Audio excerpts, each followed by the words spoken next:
तो good afternoon बच्चों। बेटा आज जो है इस चैप्टर को ख़त्म कर देते हैं।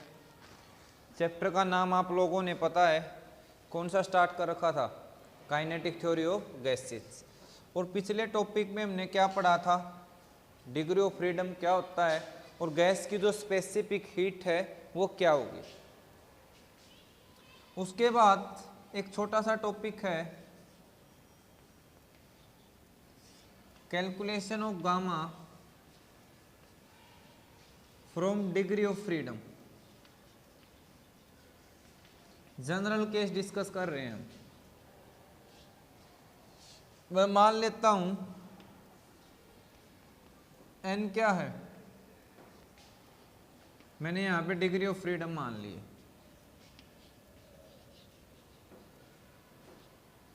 ठीक है, तो एनर्जी क्या आ जाएगी, energy associated with n degree of freedom. बताओ सीधी, n और एक की कितनी होती थी, हाफ के बी टी। जनरल केस ले रहे हैं तो हम जनरल डिस्कशन कर लेंगे। एंड एन ए क्या था, total energy associated with N A atoms. तो क्या कर लेंगे हम, के बी टी को किससे मल्टीप्लाई कर दो, एन ए से। इसको यू बोल रहे थे, के बी और एन ए किसको दिखा रहा था, तो यू निकल आएगा N by two R T. तो सी वी कितना आता था, डी यू बाई, तो करो differentiation, 3/2 sorry n/2 are T. तो कितना आएगा, n/2 आर। सी पी कितना आया, सी वी प्लस आर, तो n/2 आर प्लस आर कितना हुआ। ठीक है, नेक्स्ट हमने क्या निकालना था, गामा निकालना है ना। क्या होता था, C P by C V, तो n/2 प्लस 1, इससे ये कैंसिल। ऊपर वाले का एलसीएम ले लो, इससे कट गया, तो गामा कितना आया, ये आपको लर्न करना। अब यहाँ पुट करके देखो, जिसमें कितना आया था, 3 डिग्री ऑफ फ्रीडम आया था, तो 3 + 2 5/3, जिसमें 5 आया था, 5 + 2/5, तो 7/5 हो गया। तो ये रिजल्ट आपका बेटर रहेगा। जो पिछले में किया था वो पॉली एटॉमिक के लिए था, ये आपका जनरल हर एक के लिए वैलिड होगा। क्लियर है? ठीक है, अब पढ़ेंगे, डस्टर खराब वाला आ गया। हमने गैसेस की एनर्जी कर ली थी, स्पेसिफिक हीट कैलकुलेट कर ली थी। आज कैलकुलेट करेंगे स्पेसिफिक हीट ऑफ सॉलिड्स। क्या करेंगे, सॉलिड्स। एक सॉलिड बॉडी के अंदर देखो, मेरे पास एक कंटेनर है, इसमें अगर गैस होती तो इसके मॉलिक्यूल क्या होंगे, लीनियर मोशन में भी, वाइब्रेशन में भी और रोटेशन में भी। अगर इसमें सॉलिड फिल है तो क्या उसके पास, मैं इसको रख रखा है हाथ पे, हिलाया नहीं है, तो क्या इसके पास लीनियर मोशन होगा, रोटेशनल? कौन सा मोशन होता है सॉलिड के मॉलिक्यूल के पास, एक ही होता है, वाइब्रेशनल, जिसको हम नेक्ड आई से नहीं देख सकते। नॉर्मली क्या बोल देते हैं कि भाई अगर मैं आपसे पूछूं इसमें जो बोर्ड पे है, बोर्ड के पार्टिकल्स हैं, उनके पास कैसा मोशन है, जिससे बना हुआ लकड़ी से, आपको दिखेगा नहीं, आप कहोगे सर ये तो रेस्ट पे कोई भी नहीं है। पर इसके अंदर भी जब देखा जाता तो इसके मॉलिक्यूल्स लगातार मीन पोजीशन के अराउंड वाइब्रेट कर रहे हैं। तो सॉलिड के पास नॉर्मल स्टेट में एक मोशन होता है, कौन सा? वाइब्रेशन।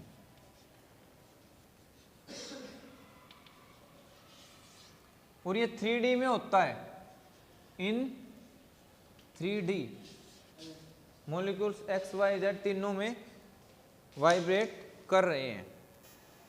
ठीक है बेटा, कोई डाउट? तो वाइब्रेशन जो होगा तो energy associated with one molecule कितनी हो जाएगी? एटम के अंदर बात करेंगे, मैं एटम मॉलिक्यूल से किससे बना होगा? सॉरी, सॉलिड एटम से। With one atom in one dimension पूछेंगे पहले, कितनी हो जाएगी? KBT। हाफ नहीं होगी, आपने पढ़ रखा है ये चीज आगे। With one atom in 3D में कितनी हो जाएगी भाई? 3KBT। और Na एटम के साथ कितनी आ जाएगी? 3KBT इंटू Na, यानी 3RT। क्लियर है? ठीक है, तो आगे हम कैसे करते हैं भाई? Very simple, 3R। तो ये क्या आती है? सॉलिड की specific heat at constant volume. आगे आप निकाल सकते हो, आगे की आपसे पूछेगा भी नहीं। और R की वैल्यू बहुत इंपॉर्टेंट क्वेश्चन है। ऑलमोस्ट सभी सॉलिड्स की इतनी होती है, इसके आसपास जो देखा गया ज्यादातर की 3R के बराबर। तो इस वैल्यू को लर्न कर लो। R कितना होता था? 14 जूल पर केल्विन मोल इनवर्स। तो कर लोगे जितना भी रिजल्ट आए, 24.9 जो भी आए कर लेना। इसको इतना याद करके R की वैल्यू से निकाल सकते हो, इतनी होती है अप्रोक्सीमेट। क्लियर हो गया? अगला टॉपिक अब पढ़ेंगे स्पेसिफिक हीट ऑफ वाटर। किसकी पढ़ेंगे?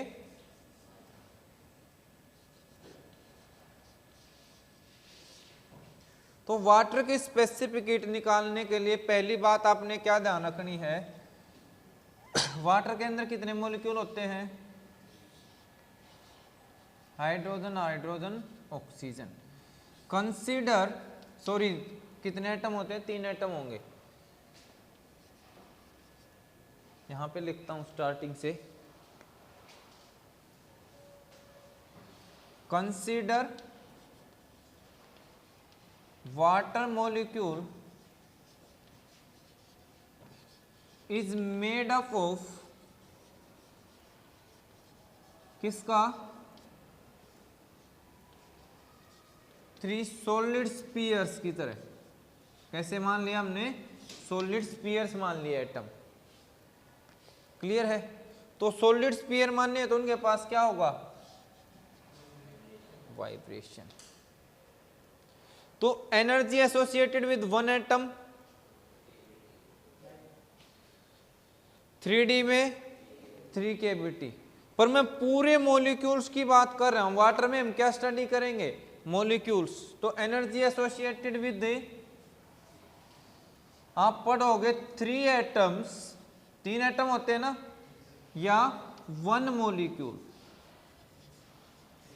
इन 3D कितनी आ जाएगी बेटा? इसका 3 टाइम नहीं हो जाएगी, यानी 9KBT। अब वाटर के मॉलिक्यूल कितने ले लिए? Energy associated with Na molecule. ये तो एक मॉलिक्यूल क्या आई है ना? Na मॉलिक्यूल की कितनी आएगी? 9KBT मल्टीप्लाई Na कितनी आ जाएगी? 9RT। तो उससे कितना आ रहा है? 3 टाइम आ रही है। तो यहां क्या करें हम? कर लोगे सोल्व? क्लियर है? कोई डाउट हो तो बताओ। अब आपको एक चीज ध्यान रखनी है, इसकी वैल्यू एक तो पर मोल है तो आप उसके हिसाब से निकाल सकते हो, 1 ग्राम मोल के लिए आएगी जो टोटल आएगी। पर आपसे ये कहे नॉर्मली याद करनी है स्पेसिफिक हीट ऑफ वाटर, इसको तोड़ के याद करते हैं इजी फॉर्म में। स्पेसिफिक हीट क्या थी? वाटर के कुछ पर्टिकुलर मास का 1 डिग्री टेम्परेचर बढ़ाने के लिए जो हीट चाहिए वही क्या होती थी? Specific heat. क्लियर है? तो अगर हम वाटर का कितना ले लें? 1 ग्राम, और कितना टेम्परेचर बढ़ाएं? 1 केल्विन। ठीक है, तो आप क्या करोगे? कितनी हीट चाहिए आपको? जो स्पेसिफिक हीट इसकी निकल के आएगी वो रहेगी 1 कैलोरी। कितनी रहेगी? तो ये शायद याद करना मुश्किल नहीं होगा भाई, कितनी चाहिए 1 ग्राम को टेम्परेचर बढ़ाने में? 1 कैलोरी। ठीक है, तो 1 कैलोरी पर ग्राम इनवर्स पर केल्विन इनवर्स होता है। मीनिंग भी आपको बता दिया ये क्यों लिए गए हैं, 1 कैलोरी 1 ग्राम को। क्लियर है? कोई डाउट? अगर जूल में हो तो 1 कैलोरी में कितने जूल होते हैं? 4.2 जूल पर ग्राम पर केल्विन। कोई डाउट हो तो भी बता सकते हो। क्लियर है? केजी में आप चेंज कर लेना। तो ये ऑलमोस्ट खत्म हो गए हैं, आगे चलते हैं। लास्ट टॉपिक हमारे चैप्टर का, जो कि अगेन इस चैप्टर से मोस्ट इंपोर्टेंट है,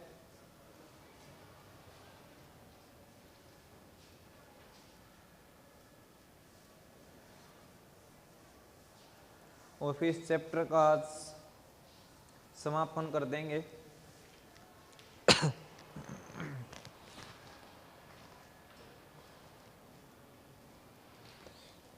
सॉरी, चलें आगे, करें? रेडी हो सभी? ठीक है।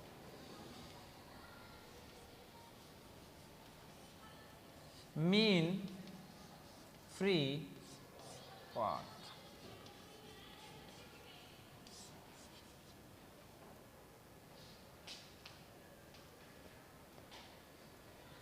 जनरली गैसेज के केस में इसकी बात होती है।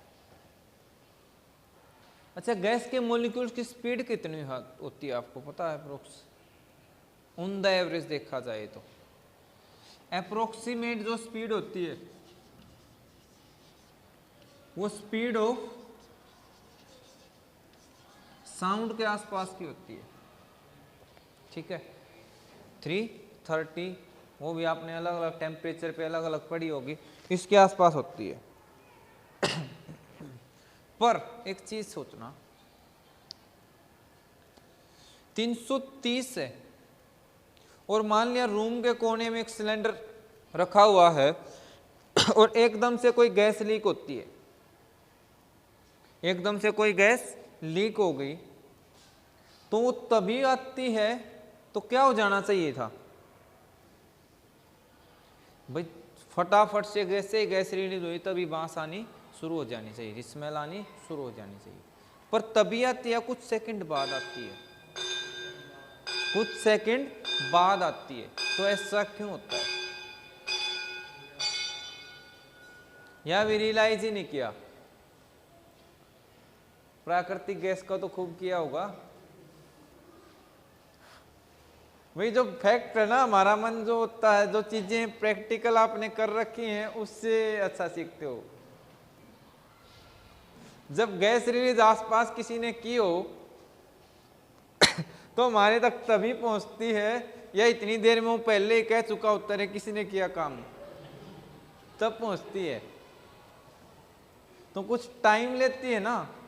तो गैस सीधी रिलीज होकर सीधे हमारी नाकों तक नहीं आई, वो पहले इधर उधर भटकती है, उसके मॉलिक्यूल चलेंगे आपस में, एक दूसरे टकराएंगे तब पहुंचेंगे। अब बदकिस्मती है अगर आप नजदीक बैठे हो उसके,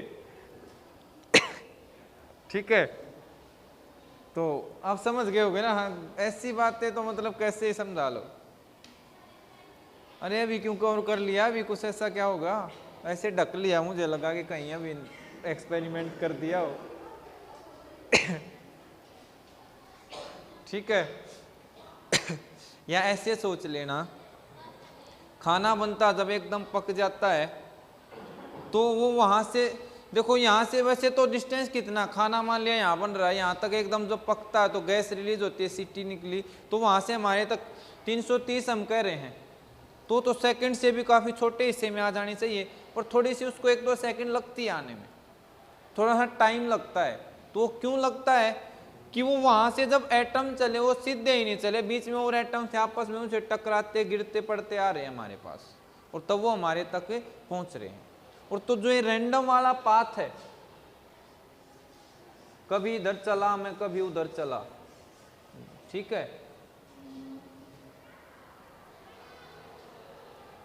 तो ये वाला जो पाथ है इसी को क्या बोला गया है,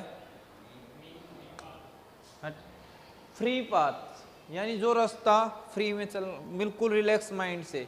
या एक और समझ सकते हो, और अच्छा एग्जांपल लेते हैं, शराबी देखा होगा जो बिल्कुल मस्ती में होता है, वो कभी इधर चला कभी उधर चला, घर जा रहा था फिर पता नहीं वापस 2 कदम और पीछे आके, तो आगे पीछे खूब चलता, और पता नहीं कितनी देर बाद, इस पे बहुत बड़े कंसेप्ट, ये मजाक है, सीरियसली आप इसको मजाक में लेते हो, फिजिक्स में ये बहुत इस डिटेल्ड कंसेप्ट है, और रीजनिंग का भी ऐसा कंसेप्ट आता है, क्वेश्चन आता है, एक शराबी है वो 3 कदम आगे रखता है 2 कदम पीछे, तो कितने कदमों के बाद उसका घर 20 कदम पे, कितने कदमों के बाद वो पहुंचेगा, या कितने मिनट में पहुंचेगा, ऐसे क्वेश्चन बहुत आते हैं, तो लॉजिकल हैं वो, ठीक है, तो ध्यान दे लेना, ठीक है।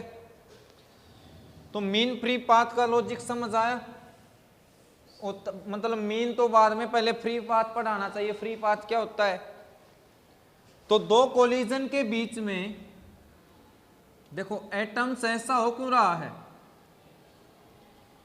ये ऐसा ही नहीं कि वो पी के चल रहा था एटम मॉलिक्यूल, इधर था इससे टकरा गया, इधर आ गया, इसने यहाँ पे इधर टकराया, भाई कुछ एंगल ऐसा बन गया, इधर भेज दिया, इसने इधर भेज दिया, इसने इधर भेज दिया, ठीक है, इधर से टकरा के इस तरफ चला गया। और एक चीज और देख रहे हो, जो ये पाथ की लंबाई है बीच में, सेम है या कम ज्यादा है, ठीक है, तो इसको क्या बोलते हैं हम, फ्री पाथ, इनको क्या बोलेंगे, क्लियर हो गया। तो it is the distance between 2 successive collision, क्या होने चाहिए, यहां से चला, एक ये टकराया और एक ये टकराया, इनके बीच का जो डिस्टेंस है वो क्या बन गया, सक्सेसिव, मतलब 2 लगातार कोलिजन के बीच में, इज कॉल्ड फ्री पाथ। और उन सारे डिस्टेंसेस का एवरेज ले दो तो क्या हो जाएगा, average of all the distances between 2 successive collision is called mean free path। तो मैं इसको दिखाता किससे हूं, फ्री पाथ को, लैम्डा से। तो पहले वाला मान लिया मैंने लैम्डा 1, ये क्या हुआ, ये वाला लैम्डा 4, लैम्डा 5 चलता रहेगा। तो मीन फ्री पाथ कितना आएगा भाई, लैम्डा से भी दिखा सकते हो, या ये लिखना चाहो इससे दिखा सकते हो, आप लोगों की जो मर्जी करे वो कर लेना। पर एक ही रिक्वेस्ट है, वो नेचुरल वाला एक्सपेरिमेंट मत करना, कहीं जिग-जैग मोशन ही है, देखो तुम। ठीक है, अब मॉलिक्यूल्स की एवरेज स्पीड मान ली, let's see dash is average speed of molecule of gas. ठीक है ना, सी बार ऐसे रिप्रेजेंट करे थे हमने, एवरेज निकाल ली थी जब। तो ये क्या हो ऊपर,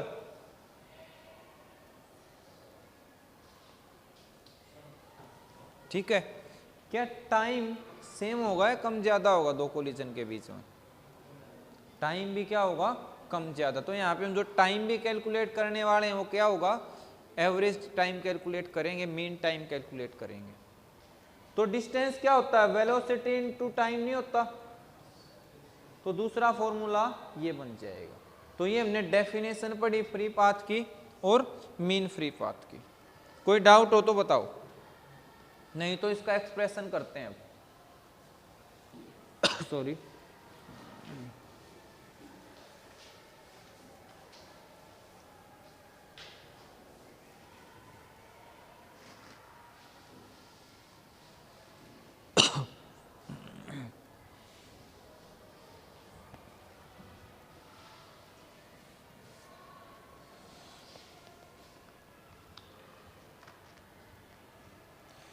करें भी डेरिवेशन, ठीक है।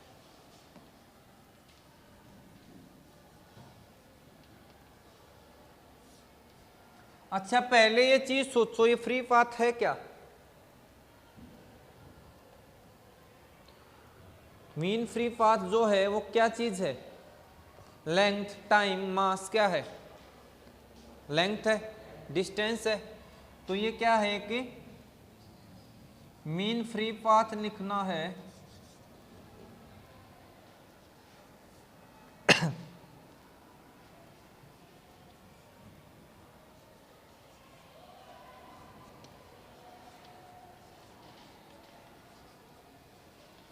इज ए डिस्टेंस, और डिस्टेंस किसके बराबर होता है, वेलोसिटी मल्टीप्लाई टाइम। अब वेलोसिटी आपने क्या निकाल रखी है, क्या मान रखी है, तो इसको मैं लैम्डा, वेलोसिटी आपने क्या मान रखी है, सी बार। और यहां जो टाइम होगा बिटवीन कोलिजन्स उसको आप टी से नहीं, यहां पे टाइम को किसके बराबर लिया गया है, टाउ के बराबर। मीन फ्री पाथ में जो टाइम का सिंबल यूज किया गया है वो क्या यूज करना, आपको टाउ यूज करना। टी भी यूज कर सकते हो, ऐसा कोई हार्ड एंड फास्ट रूल नहीं है, बट टाउ यूज करना है। जहां पे टो क्या है, average time between two successive collision. Clear है, बोलो। तो अभी पहले हम इस रिजल्ट को एक देखो, ये चीजें ना इतनी कॉम्प्लेक्स होती हैं कि ये डेरिवेशन इतनी आसानी से नहीं की गई, क्योंकि गैस के मॉलिक्यूल हैं, उनको पकड़ के तो बिठा नहीं सकते, ना ये बता सकते ये पहले इधर जाएगा या उधर जाएगा, क्या पता किधर मन हो जाए। शराब पिया कोई ठिकाना होता है ना, क्या पता किधर मन कर जाए। तो ऐसे ही हम फिक्स नहीं कर सकते, पर फिर भी कोई रिजल्ट, एक आइडिया लेने के लिए हम क्या करते हैं, पहले ये मान के चलेंगे कि ये वाला मॉलिक्यूल है, चल रहा है, और मॉलिक्यूल क्या मान लिए हमने, रेस्ट पे मान लिए, और वाले मॉलिक्यूल क्या मान लिए, रेस्ट पे। समझ आ रहा है, क्यों ले रहे हैं, ताकि हम सिचुएशन को थोड़ा सा सिंप्लीफाई करके पढ़ सके। इसका डायमीटर मान लिया मैंने डी, तो ये आगे चलेगा भाई, आगे चलेगा, इससे भी टकराएगा, इससे भी टकराएगा, और अगर कोई मॉलिक्यूल ऐसा है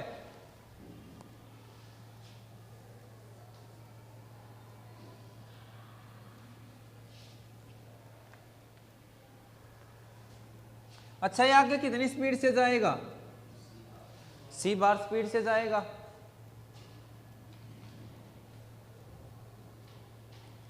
तो अगर कोई मॉलिक्यूल ऐसा है तो जस्ट इसकी रेंज में, तो इसको भी टच करता हुआ टकराता हुआ जाएगा, और नीचे अगर एक मॉलिक्यूल है उसको भी क्या करता हुआ जाएगा, टकराता हुआ जाएगा। सभी का डायमीटर कितना लिया हमने,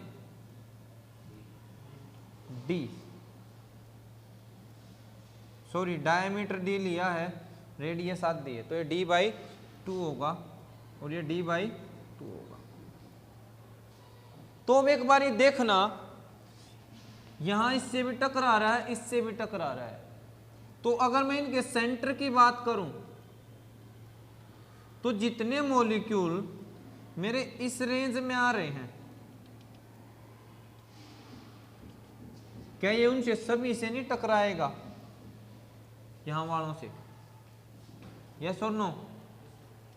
जितने मेरे जो सिलेंड्रिकल बॉक्स बनाया है इसके अंदर मॉलिक्यूल आ रहे हैं, क्या ये उन सभी से टकराएगा या नहीं टकराएगा? डार्क कर देता हूं तब दिख जाएगा।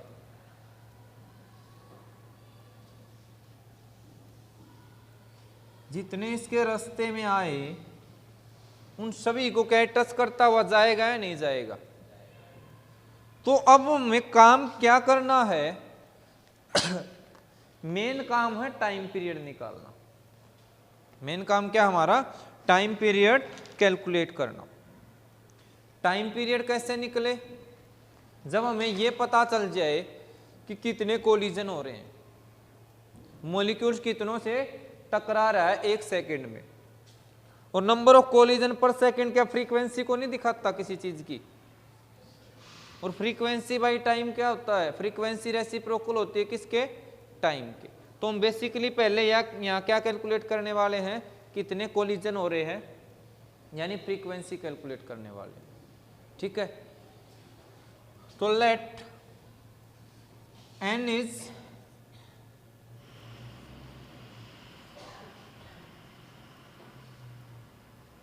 नंबर ऑफ मॉलिक्यूल या एटम पर यूनिट वॉल्यूम। क्लियर है? बुक से पढ़ना थोड़ा सा।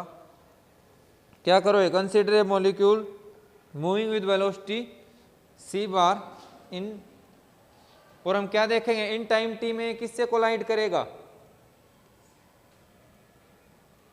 जितने इसके अंदर आएंगे, जितने सिलेंडर के अंदर आएंगे। तो इसकी वॉल्यूम पता होनी चाहिए, यस और नो? तो ये कितना है d, ये कितना था, तो ये ऊपर भी कितना d/2, ये भी कितना, तो इस पूरे सिलेंडर की कितनी आ गई रेडियस, ये d/2, ये d/2 ऊपर क्या d नहीं बन गई, और t टाइम में ये लंबाई कितनी बन जाएगी, c बार से चल रहा है तो c बार इंटू t। समझ आ गया ना, इसकी लेंथ कितनी बन जाएगी, c बार इंटू t। तो वॉल्यूम कितनी आ जाएगी बेटा, एरिया इंटू हाइट होती है, तो ये बेस का एरिया कितना होगा, पाई डी स्क्वायर। यहाँ पे रेडियस क्या है, बड़े सिलेंडर की क्या हो गई, d, तो पाई डी स्क्वायर इंटू सी बार टी। कोई समस्या हो तो बता सकते हो। तो इतने हो गए हमारे पास वॉल्यूम। ये क्या थे, नंबर ऑफ मॉलिक्यूल पर यूनिट वॉल्यूम। तो टोटल नंबर ऑफ मॉलिक्यूल कितने हो जाएंगे,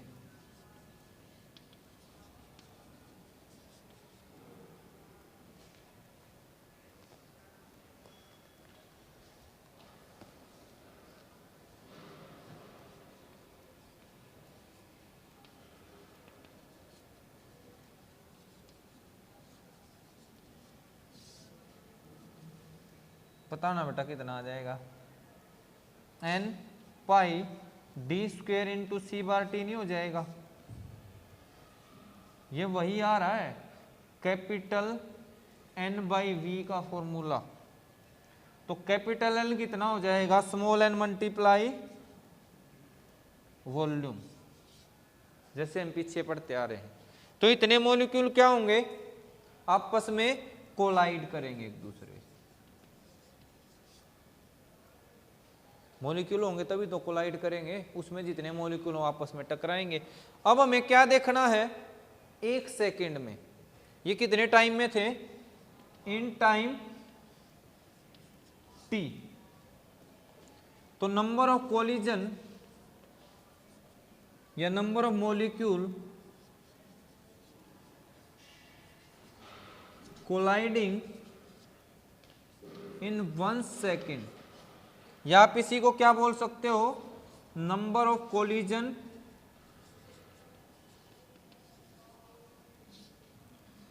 इन 1 सेकेंड।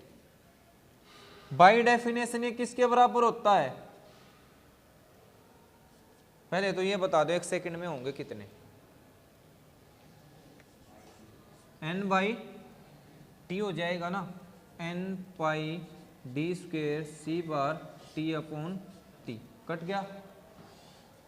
ये किसके बराबर हो गया, फ्रीक्वेंसी, फ्रीक्वेंसी डेफिनेशन यही होती है। कोई डाउट, तो फ्रीक्वेंसी निकाल लिया आपने, आगे का काम खत्म करें।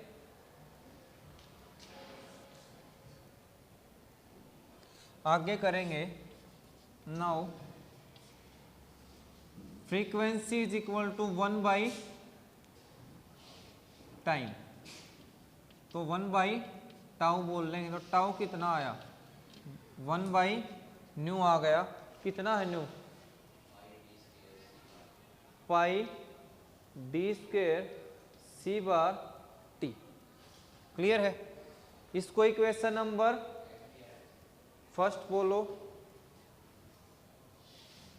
बिल्कुल टी कट जाएगा, टी तो हम हटा चुके ना, टी गलत लिख दिया, ठीक है।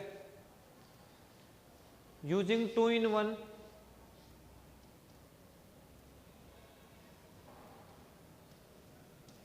क्या आएगा,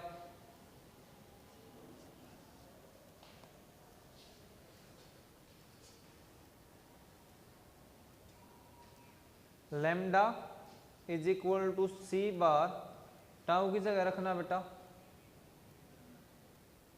कुछ उल्टा कर दिया क्या, हाँ बिल्कुल 1 बाई फ्रीक्वेंसी है, 1 छोड़ दिया, 1 बाई कितना था, n pi d square c bar, तो रखो भाई यहाँ पे 1 by n pi d square c bar, इससे ये कट गया। तो लैम्डा कितना आया,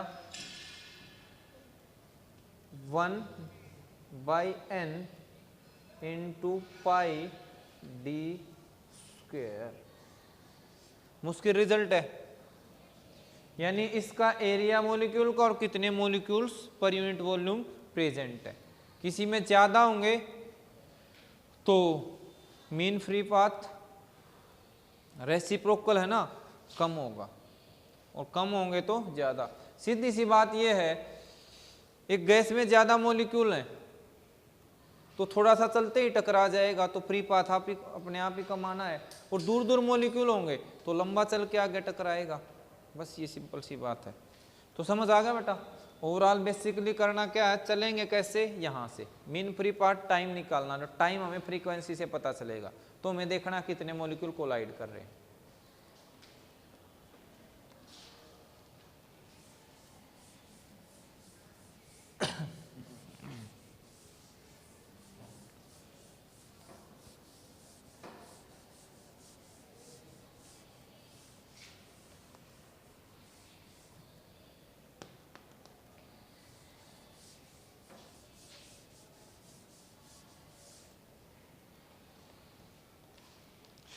तो लैम्डा कितना आ गया, 1 बाई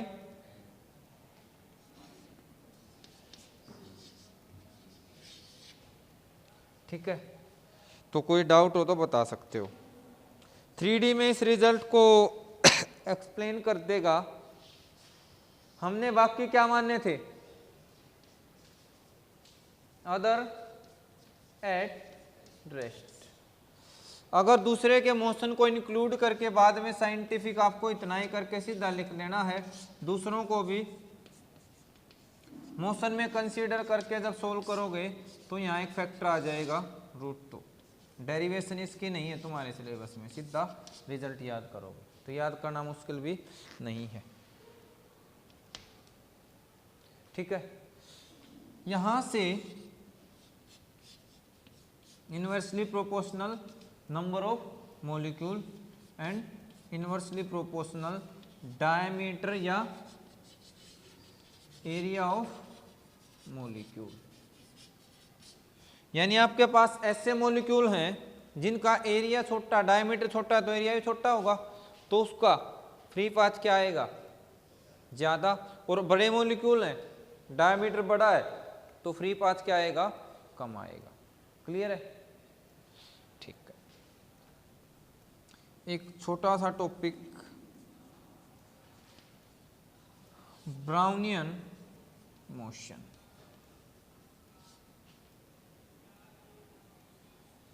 किसने देखा था? रॉबर्ट ब्राउन ने। एक शायद जीव विज्ञान से रिलेटेड था, कुछ ऐसे पढ़ता था, बायोलॉजी सेक्टर से ही कुछ। ये क्या देख रहा था? एक बार माइक्रोस्कोप के अंदर जो फूलों की जो पोलर ग्रेन्स बोलते हैं ना, जिसे क्या बोलते हो? पोलन ग्रेन या polar grain? Pollen grains in water, उसको ऑब्जर्व कर रहा था भाई। ठीक है, और वाटर रेस्ट पे था, वाटर हिल नहीं रहा था, वाटर के अंदर ये पोलन ग्रेन्स प्रेजेंट थी। एक मान लिया बिकर के अंदर ले लिया, ग्लास के अंदर ले लिया, तो उसने क्या चीज नोट करी? नेक्ड आई से तो वो नहीं दिखे, नेक्ड आई से हमें कैसा लगेगा? ये रेस्ट पे है। पर जब उसने माइक्रोस्कोप के हेल्प से इस चीज को देखा तो उसको ये लगातार जिगजैग मोशन में मूव करती हुई दिखी। कैसे मूव करती हुई दिखी? Zig zag path. जो पीछे पाथ बताया था ना बेटा, जो ये इस तरीके से, इस पाथ को हम क्या बोलते हैं? Zig zag path. तो ऐसे मूव करती हुई मिली। ठीक है, ये उसने ऑब्जर्व किया, तो ऑब्जर्वेशन क्लियर होगी। अब फिर उसने इसको एक्सप्लेन किया कि ऐसा क्यों हुआ, तो उसने एक्सप्लेन किया किसके भी आप पे? On the basis of kinetic theory. किसके भी आप पे? काइनेटिक थ्योरी के भी आप पे।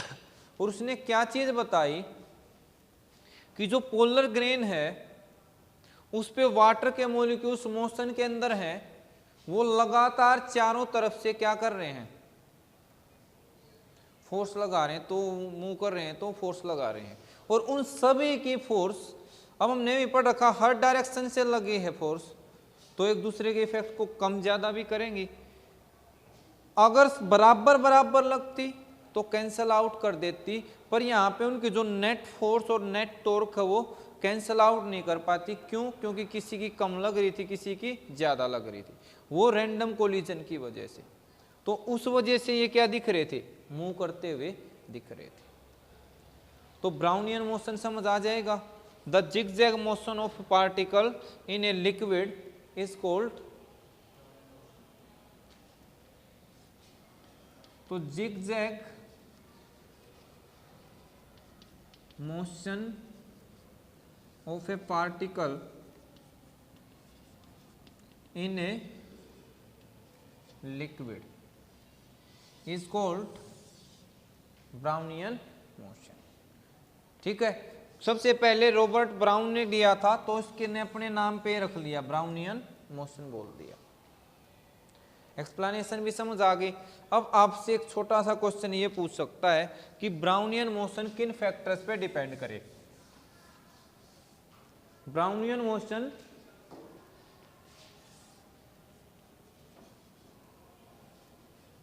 के जो फैक्टर्स हैं वो क्या रहेंगे?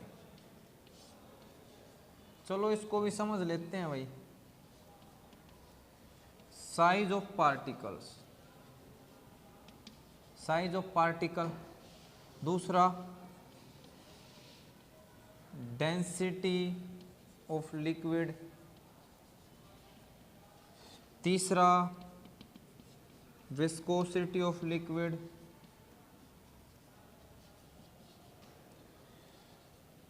Fourth temperature. बड़े अच्छे एग्जाम्पल के साथ समझते हैं। फॉर एग्जाम्पल हम गर्मियों में किस में जाते हैं, वाटर पार्क में जाते हैं, और वो ऐसा तालाब नहीं होता जिसमें लहरें बनती हैं, जिसको हम जाल बोलते हैं, लहरें बनती हैं बड़ी बड़ी, और उसके अंदर दो व्यक्ति हैं, एक तो पतला सा और एक मोटा सा। अब वो लहर बन रही है तो किसको ज्यादा हिलाएगी, किसको कम हिलाएगी? मोटे को, मोटा कम हिलेगा, जो पतला हो बेचारा, मोटा तो शायद एक बार जाते टाइम, एक बार आते टाइम, और पतले का पता नहीं वो कहाँ से टिप, वो क्या बोलते हैं, टिप लिए हुए था, ट्यूब लिए हुए था, उससे 2-3 फुट आगे जाके मिलेगा, कभी इधर जा रहा है कभी उधर जा रहा है। तो हल्की चीज का ब्राउनियन मोशन क्या होगा, ज्यादा होगा, भारी चीज का ब्राउनियन मोशन कम होगा। तो पहला समझ आ गया, ठीक है। दूसरा, एक ही आप ही को डेंसिटी ऑफ लिक्विड, एक तो पानी में मोशन करवा जाए, एक शहद में मोशन करवा जाए। ओह सर, शहद में स्नान हो जाएगा, हम तो अगले साइड वालों को दिखने भी नहीं दे, बहुत सारा तो खा ही जाएंगे। तो शहद क्या होगा, गाढ़ा होगा, तो उसमें चीजें कम मिल पाएंगी। वैसे भी चेक कर सकते हो, मक्खी का पर जीव हत्या मत करियो, ठीक है। मक्खी का पानी में करवाना और घी के अंदर कितनी मुंह कर पाते हो आप देख सकते होगे, ठीक है। तो क्या है, डेंसिटी ज्यादा, ब्राउनियन मोशन कम होगा। विस्कोसिटी ऑफ लिक्विड, उनमें इंटरनल लेयर का जो फ्रिक्शन है वो अगर पहले लेयर में ज्यादा है तो ब्राउनियन मोशन क्या होगी, कम होगी। अगला आ जाओ टेम्परेचर, फिर से वाटर पार्क में चलते हैं और गर्म पानी छोड़ दिया तो आपका ब्राउनियन मोशन क्या होगा, या एकदम से आपको गर्म पानी के तालाब में डाल दे तो जंप करेंगे, निकाल लो निकाल लो, तो ब्राउनियन मोशन ज्यादा, तो टेम्परेचर बढ़ेगा, ब्राउनियन मोशन बढ़ेगा। विस्कोसिटी ज्यादा, ब्राउनियन मोशन कम, डेंसिटी ज्यादा, ब्राउनियन मोशन कम, साइज जितना ज्यादा होगा उतना कम होगा, साइज कम है तो ज्यादा होगा। क्लियर होगा? किसी चैप्टर, पूरे चैप्टर में कोई डाउट हो तो बताओ। आई होप नहीं रहना चाहिए। अच्छे से डिटेल में बेटा देखो हम प्रॉब्लम क्या करते हैं, कुछ बच्चे आईआईटी का पढ़ लेंगे, बेसिक पता नहीं होता। पहले बेसिक के कंसेप्ट, जो जो बातें पढ़ी हैं वो आपके दिमाग में रहनी चाहिए प्रैक्टिकल एग्जाम्पल से। वो हो गया तो 60% आपका कंपटीशन क्लियर, फिर एडवांस पढ़ो अच्छे से। और पिछले नीट में ऐसा बुरा हाल कर रखा था, नीट में नहीं बोर्ड में, शायद पिछले से पिछले बोर्ड में बच्चे पढ़ के गए, टिपिकल सैंपल पेपर रट करे, आई बेसिक बेसिक बातें। तो किसी को भी हल्का नहीं लेना है, हल्के हो गए तो ब्राउनियन मोशन ज्यादा होगा। फिर पेपर में आपको पेपर के क्वेश्चन कभी इधर थपेड़े मारेंगे, कभी उधर थपेड़े मारेंगे, कभी दिमाग इधर घूमेगा, कभी उधर घूमेगा। तो ध्यान रख लेना, हर चीज जो पढ़ी लिया ना, मैं रिकॉर्डिंग तो ये मानना अभी क्या इजी, क्या टफ होता है, क्या इंपॉर्टेंट, क्या वो होगा लेस इंपॉर्टेंट। जो बात पढ़ाई गई वो सारी इंपॉर्टेंट है, जो पढ़ा वो तो ऐसा आना चाहिए ना कोई कहीं से कुछ पूछ ले, जो नहीं पढ़ा वो हमारा था ही नहीं, ठीक है ना। उसको भी अपना बना लेना पढ़ के। चलो मिलते हैं बेटा नेक्स्ट क्लास में, बाय, नेक्स्ट यूनिट के साथ।